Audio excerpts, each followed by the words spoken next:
We spent 3 days in Budapest, or as the locals call it, Budapest, and it was one of my favorite stops of our 2-month Eastern Europe trip.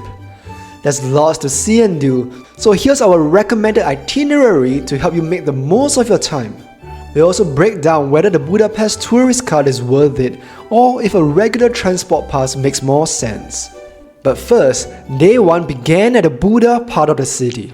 If you didn't know, Budapest was once 2 cities. The people lived in Buda, while Pest was where most shops, markets and everyday city life were. Sitting on top of Buda is the magnificent Buda Castle, over 750 years old. It no longer houses royalty, but is open to visitors. The castle is where you can get some of the best views of the Danube and the Pest side. To get to the top, you can take this 19th century funicular, although it wasn't operating while we were there, so we were stuck with a long uphill walk.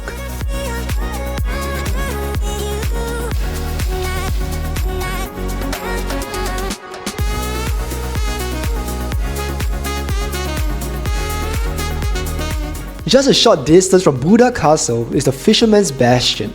The name comes from the medieval guild that was responsible for defending the old city walls. It doesn't have a military role anymore, and people come mainly for the views.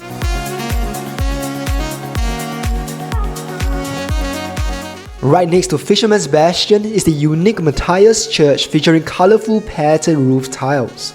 Historically, it was used for royal weddings and coronations, including Hungarian kings.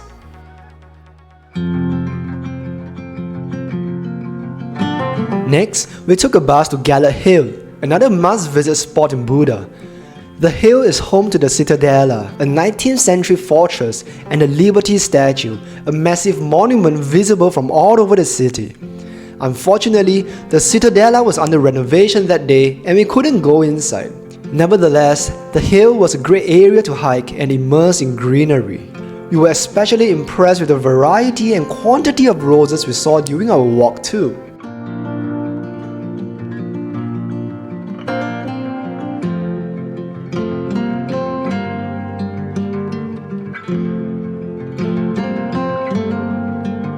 At the summit, there's more sweeping panoramas of the Danube, the Parliament building, and both Buda and Pest.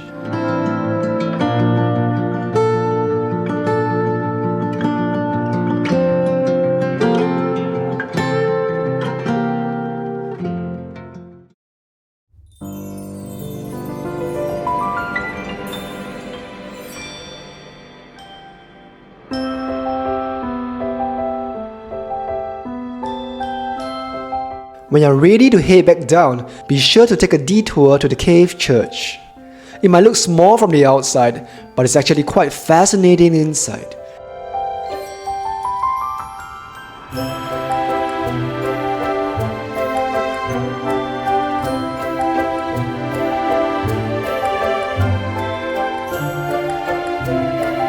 The cave was first used by a hermit who wanted to follow in the footsteps of Saint Ivan, also known as John the Baptist.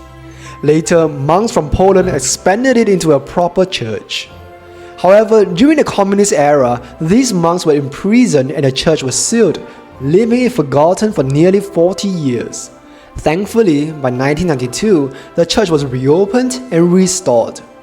Each visitor gets an audio guide that takes you on a tour around this cave sanctuary, which features several chambers and exhibits.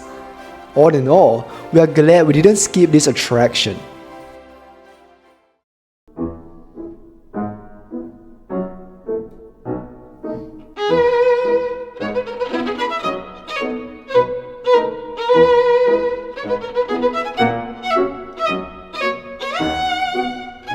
Thermal baths are a big part of local life in Budapest, and Hungarians believe the mineral-rich waters have healing powers.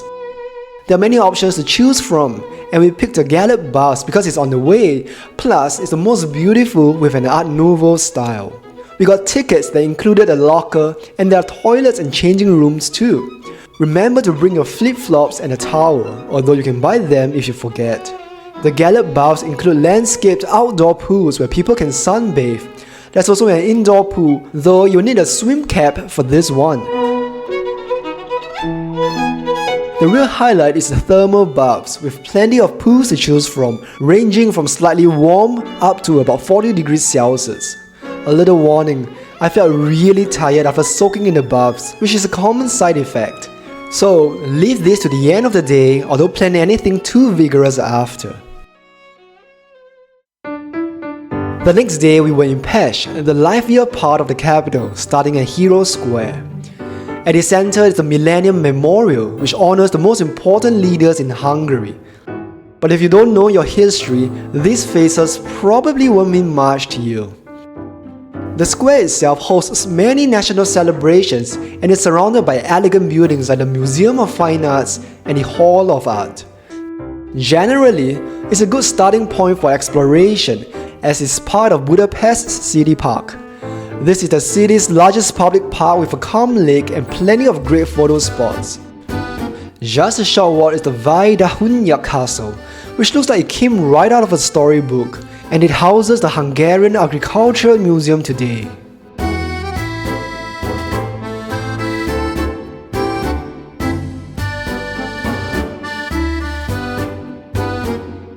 And while you're exploring the area, keep an eye out for this tiny Dracula sculpture, one of many hidden around Budapest by a Hungarian artist. Next, we headed to the St. Stephen's Basilica, one of Budapest's most iconic landmarks and the largest church in the city. Completed in 1905, it's named after King Stephen, the first king of Hungary. It's also where his mummified right hand is kept 1,000 years after his death. Anyway, words can't capture how incredible the interior is. It's built in a neo-Renaissance style with lots of mosaics, lots of marble, and many intricate sculptures.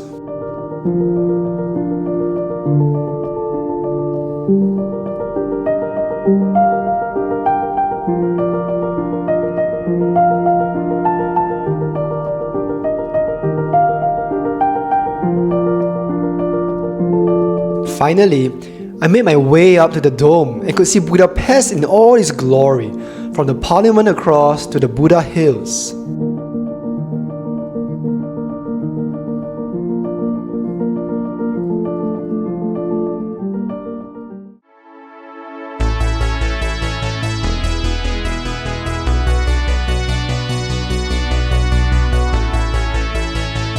This is one of the city's most entertaining museums. Set up like a time capsule, it feels like time has frozen during Hungary's communist era. The country spent decades under socialism after World War II, and this place captures what everyday looked like back then. There are models of Soviet housing blocks filled with objects from that period, like old toys, household items, video games, and more. The recreated sets are great for photos too. Most exhibits have descriptions in English, which is always helpful. All in all, while the museum isn't big, it's packed with things to see. We then took a walk along the Danube River. As you follow the waterfront, you'll spot the famous Széchenyi Chain Bridge, the first permanent bridge to link Buda and Pest. Keep going, and you'll reach the Shields on the Danube Bank Memorial. This is a tribute to those who were killed along the river during World War II, where victims were forced to remove their shoes before being shot. Then, up ahead is a breathtaking Parliament building. Built in the early 1900s, it's the seat of the National Assembly and one of the largest in Europe.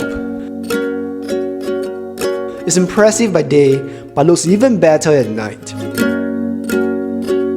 We didn't go inside for a tour, but it's still worth admiring from the outside and snapping a few photos. Later in the afternoon, we paid a visit to the Central Market Hall, Budapest's biggest indoor market. The building itself is interesting with a colorful tiled roof. The stalls are packed with traditional Hungarian goods like paprika, salami, and other local goods, making it the perfect place to get some souvenirs. It's not the most authentic place because some parts seem to be geared for tourists, but there are vendors that cater to locals too.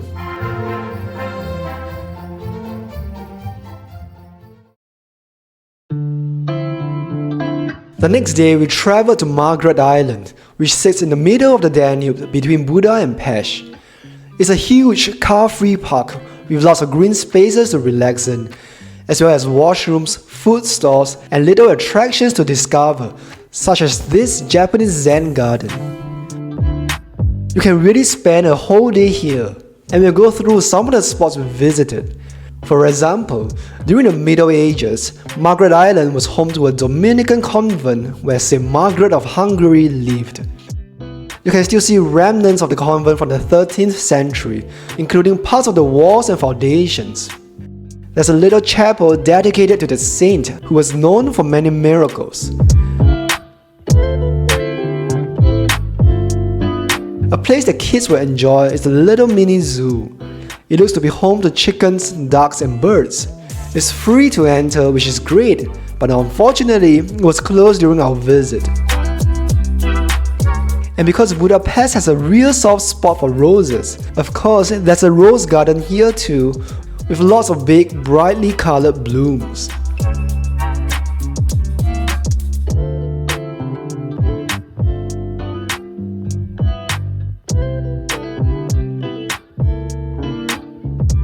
If you want a bird's eye view of the island and the Danube, head to the early 20th century water tower.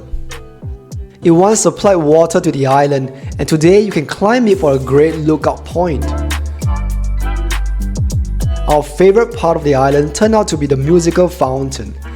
There are musical shows every hour, each featuring a different style of music, and it's worth stopping by at least one show. The water seems to dance to the beat and is surprisingly entertaining. Now, while we chose to walk around on foot, we noticed many rent these unique modes of transport. Another option is taking the island's public bus, which is super convenient for longer distances. After Margaret Island, we took the bus to Vasci Street. This is Budapest's most famous pedestrian shopping street, filled with cafes, restaurants, and souvenir shops. It's also one of the best spots in Budapest to taste langos. This is Hungary's most beloved street food, made from deep-fried potato yeast dough and best eaten fresh and hot. Next was a Jewish quarter, the hipster/bohemian part of town. You'll find street art, independent cafes, international cuisine, vintage shops, as well as Caravan, which is an interesting open-air food court.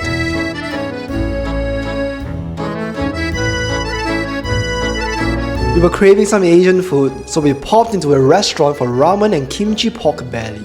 Of course, we saved some stomach space for dessert because we were heading to the most beautiful cafe in the world. Opened in 1894, New York Cafe is a breathtaking Belle Epoque masterpiece with gold-leaf ceilings, marble columns, and chandeliers.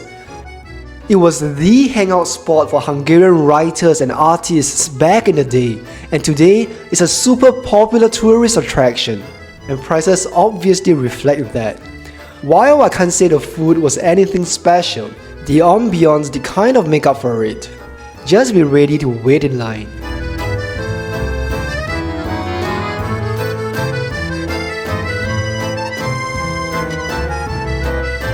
You may want to know how we got around. We relied a lot on walking and public transport.